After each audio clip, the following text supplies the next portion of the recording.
ఒక్క దెబ్బతో అందరి నోర్లు మూయించేసిన కావ్య. నిఖిల్ మరియు కావ్య ఫ్యాన్స్ అందరికీ అయితే ఇది ఒక శుభవార్తని చెప్పుకోవచ్చు. బిగ్ బాస్ సీజన్ 8లోకి ఎంట్రీ ఇచ్చిన నిఖిల్ అయితే నాగార్జున గారు అడిగిన ప్రశ్నకి సమాధానం ఇస్తూ నేను సింగిల్ అని సమాధానం చెబుతూ వచ్చాడు నిఖిల్.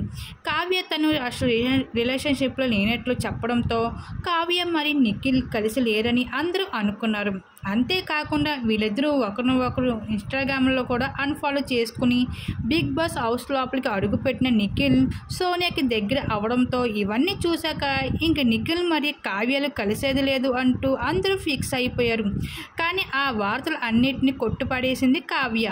మా టీవీలో ప్రసారం అవుతున్న ఒక స్పెషల్ ప్రోగ్రాంలో శ్రీముఖి అడిగిన ప్రశ్నలకు సమాధానం ఇస్తూ కావ్య బిగ్ బాస్ హౌస్లో ప్రస్తుతం తనకు తెలిసిన కంటెస్టెంట్స్ చాలామందిని ఉన్నారు చెప్పడంతో ఎంతమంది ఉన్నా తన సపోర్ట్ మాత్రం ఎప్పుడు కూడా నిఖిల్కే అంటూ చెప్పుకుంటూ వచ్చింది.